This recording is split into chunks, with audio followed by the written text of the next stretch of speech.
विद्यार्थी मित्रों, मैं वीडी सिंह फ्रॉम विवेकानंद विद्यालय आज आपको जीव विज्ञान कक्षा 11 के चैप्टर नंबर 7 के बारे में बताऊंगा, जिसमें तिलचट्टा यानी कॉकरोच ये पूरा एक टॉपिक जिसके कि बाह्य रचना, आंतरिक रचना आदि के बारे में डिस्कस करूंगा। तो तिलचट्टा जैसा कि आप लोग जानते हो, इसको देखा भी होगा आप लोगों ने, कॉकरोच जिसे कहते हैं, उसकी आकृति इस तरह की है। यहाँ पर देखिए पंख दिखाई दे रहे हैं, लेकिन कुछ तिलचट्टों में पंख नहीं होते, यानी कि वो शिशु अवस्था में होते हैं, इसलिए उनके अंदर पंख दिखाई नहीं देते हैं। लेकिन वही शिशु जब बड़े बन जाते हैं तो उड़ने लग जाते हैं और उनके अंदर पंख विकसित हो जाते हैं। अब हम इसकी बाकी की बातें करेंगे। यहाँ पर देखिए, मैं चित्र बता देता हूँ। यहाँ पर सिर है, ये वक्ष है और ये उदर है। 3 खंडों में बटा होता है और ये खंड भी बाकी के खंडों में बटे होते हैं, इसलिए इनके अंदर खंडता पाई जाती है। कॉकरोच इसको के स्वभाव के बारे में बात करें तो स्वभाव एवं प्रकृति इसकी, यह एक मुक्तजीवी रात्रिचर प्राणी है। रात्रिचर मतलब रात के अंदर निकलता है। यह नम अंधेरे वाले स्थानों में पाया जाता है। यह सर्वाहारी है। सर्वाहारी का मतलब है कि कपड़े, कागज, मृत सूक्ष्मजीव, मृत द्रव्य आदि को खा करके अपना भोजन ग्रहण करता है। यह तेजी से दौड़ने वाला तथा खतरे के समय उड़ने की क्षमता भी रखने वाला प्राणी है। यह संधिपात समुदाय का प्राणी है। संधिपात यानी कि आर्थ्रोपोडा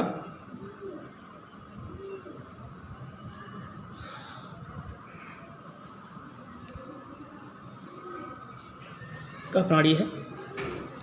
इसकी बाह्य आकार की देखें तो बाह्य आकार की में रंग यह चमकीला पीला, लाल व हरे रंग का हो सकता है, परंतु ज़्यादातर ये चमकीले भूरे रंग के होते हैं। अगर इनके आकार की बात करें तो इनका आकार 1/4 से 3 इंच लंबा, पेरिप्लेटा अमेरिकाना जो कि भारतीय तिलचट्टे का वैज्ञानिक नाम है, ये 34 से 53 मिलीमीटर लंबा होता है, लंबा होता है। नर और मादा दोनों अलग अलग लंबाई वाले होते हैं। दोनों में इनकी लंबाई के अंदर थोड़ा डिफरेंस पाया जाता है।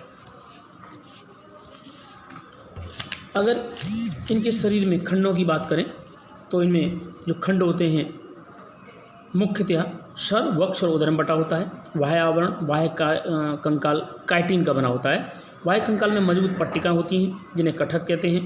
पृष्ठांश तथा अधांश एक पतली झिल्ली से जुड़े रहते हैं जिसे संधि झिल्ली कहते हैं। मतलब ऊपर की ओर जो कवच आए होते हैं अलग अलग खंड में, उनको पृष्ठांश कहते हैं, और जो निचली सतह पर कवच आए होते हैं उन्हें अधांश कहते हैं। और पार्श्व में से ये झिल्ली द्वारा जुड़े रहते हैं। बात करें इनके अलग अलग अंगों की एक एक करके वर्णन करें तो सिर, शरीर के अग्र सिरे पर त्रिकोणीय हरे रंग का सिर होता है, गहरे रंग का, जो वक्ष के समकोण पर लगा रहता है। यानी कि वक्ष इस तरह का होगा और समकोण पर लगा होगा। गर्दन लचीली होती है, कारण यह चारों तरफ घुमा सकता है। सिर पर एक जोड़ी संयुक्त नेत्र, एक जोड़ी श्रृंगिकाएँ पाई जाती हैं जो संवेदीग्राही होती हैं, और सिर के अग्र छोर पर काटने व चबाने के लिए मुखांग पाए जाते हैं। मुखांग में निम्नलिखित भाग होते हैं: एक जोड़ी ऊर्ध्वोष्ठ ऊपरी जबड़ा, एक जोड़ी चुबकास्थि निचला जबड़ा, एक जोड़ी जंबिका, एक जोड़ी अधरोष्ठ और एक अधोग्रसनी जीभ पाई जाती है।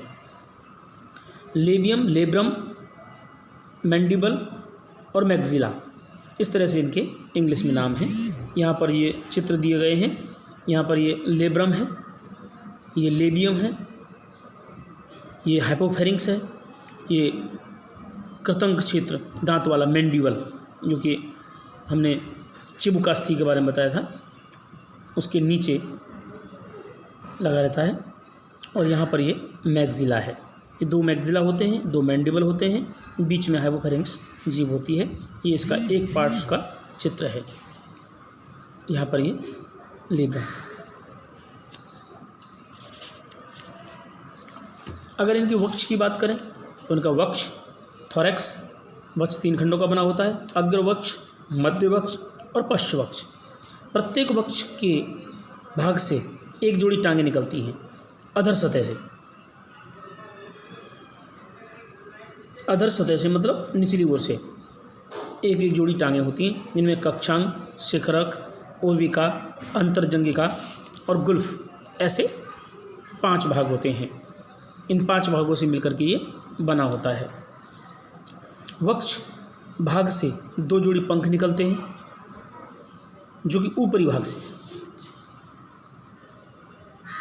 ऊपरी यानी कि पृष्ठ ओर से। अग्रपंख ये मध्य वक्ष से निकलते हैं। ये अपारदर्शी हरे रंग के होते हैं। वह प्रावर आच्छाद कहलाते हैं। गहरा रंग होता है, डार्क ब्राउन। पश्चपंख ये पश्च से निकलते हैं। ये पारदर्शी झिल्लीनुमा उड़ने में सहायक होते हैं। ये रक्षण करते हैं और ये उड़ने में सहायता करते हैं। अगर उदर की बात करें तो नर व मादा में उदर 10 खंडी होता है। 7, 8, 9 खंड मिलकर के जनन कोष्ठ बनाते हैं। 10वें खंड पर एक जोड़ी संधियुक्त तंतु में गुदी लूम पाई जाती है। लूमों के बीच में एक जोड़ी गुदा शुष्क होते हैं, जो मादा में गुदा शुष्क अनुपस्थित होते हैं। अगर पृष्ठ की बात करें तो 7वां खंड 8वें खंड को घेरता है और अधर सतह पर ये जनन थैली बनाते हैं। इस तरह से उदर के अंदर ये रचना पाई जाती है। इसके अलावा जो उदर भाग है, उदर भाग में कुछ 8वां व 9वां अधरक मिलकर के जनन कोष्ठ बनाता है, जबकि जो अग्रभाग में मादा जनन छिद्र और पार्श्व ग्रंथियाँ पाई जाती हैं। नर में केवल 8वां पृष्ठक ही 7वें खंड तक ढका रहता है, 7वें खंड द्वारा ढका रहता है, यानी कि 7वां खंड जो था 8वें खंड। यहाँ पर देखिए मैंने ये चित्र दिखाया है आपको। यहाँ पर ये इसके पीछे का भाग है नर और मादा का। देखो नर में ये कंटिका और पुक्षशूल दोनों होते हैं। गुदीलूम और गुदी सूख नर में 9वें खंड से जुड़े रहते हैं और धागे के समान गुदी सूख होते हैं, जो मादा में अनुपस्थित होते हैं। ये अलग अलग रचनाएं हैं जो नर में दोनों पाई जाती हैं, मादा में केवल एक पाई जाती है, गुदीलूम शरसाई।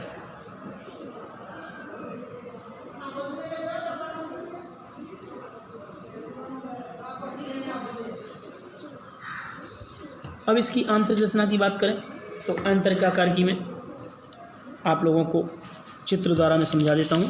यहाँ पर देखिए व्यवस्थित चित्र बनाया हुआ है, अलग अलग कलरों से रंगित किए लार ग्रंथियाँ, अन्न संग्रह से आदि।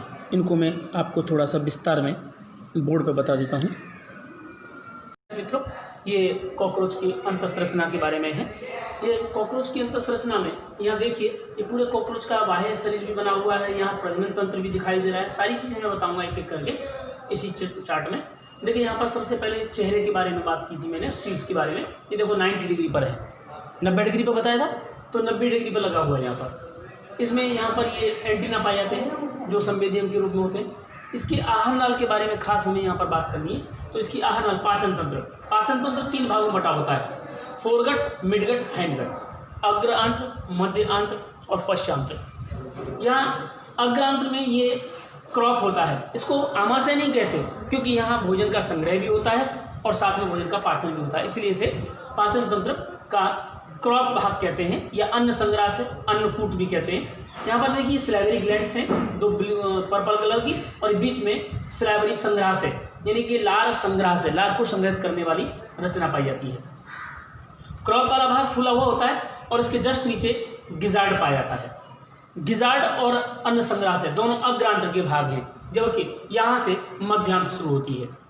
गिजार्ड यानी कि पेशणी में 6 काइटिल के बने हुए दांत पाए जाते हैं जो खुराक को पीसने का कार्य करते हैं। यहाँ पर 8 यकृति अंधनाल पाई जाती हैं, नलिका स्वरूपी, जो पाचक रस उत्पन्न करती हैं। ये पाचक रस खुराक को पचाने में मदद करते हैं। इसके अलावा यहाँ पर होमीफेरस ग्रंथियाँ पाई जाती हैं जो खुराक को पाचन करने के लिए तैयार करती हैं। और इसके बाद में शुरू होती है मध्यांत की शुरुआत हेपेटिक सिका के तुरंत बाद, हेपेटिक से शुरू होकर के ये मध्य में आई यहाँ मालपीय नलिकाओं तक फैली होती है। यहाँ 100 से 150 मालपीय नलिकाएं पाई जाती हैं जो उत्सर्जी कार्य करती हैं, जो यहाँ मध्य में पड़े हुए द्रव्य रुधिर लिम्फ के अंदर से उत्सर्ग द्रव्यों को एब्जॉर्ब करके आंत्रमार्ग में डालती हैं। ऐसा उत्सर्जन आंत्रमार्गी उत्सर्जन कहलाता है। इसके बाद का पूरा भाग ये शेषांत्र है, या सॉरी इलियम कहते हैं इसको, ये पश्चांत्र के रूप में। इसका फूला हुआ भाग कोलन कहलाता है और इसका अंतिम भाग रेक्टम मलाशय कहलाता है, जो 10वें खंड के नीचे सतह पर एक छिद्र द्वारा खुलता है, जिसे एनस कहते हैं। ये तो हुआ पाचन तंत्र। यहाँ खाली मैं तुमको ये चर्चा बता दूं कि यहाँ पर तंत्रिका तंत्र, देखो यहाँ पीले रंग का जो भाग है तंत्रिका तंत्र है, ये ब्रेन के भाग हैं और यहाँ पर ही तंत्रिकाएं पाई जाती हैं। दोबारा चार्ट ना बताना पड़े इसके लिए, इसमें क्लियरली तंत्रिका तंत्र के बारे में केवल नहीं दिया है, बाकी तंत्रिका तंत्र साथ में ही दे दिया है। यहाँ पर ये देखिए गुलाबी रंग का है, ये मादा प्रजनन तंत्र है, ओवरी है, और यहाँ पर ये जो संपार्श्विक ग्रंथि शुक्र संग्राहय और यहाँ पर शुक्र पिंड, ये नर प्रजनन तंत्र के बारे में दिया है। ये एनर सर्कस है और ये एनस है। यहाँ पर इस तरह से इसकी रचना पाचन तंत्र और आंतरिक रचना के रूप में दिया है।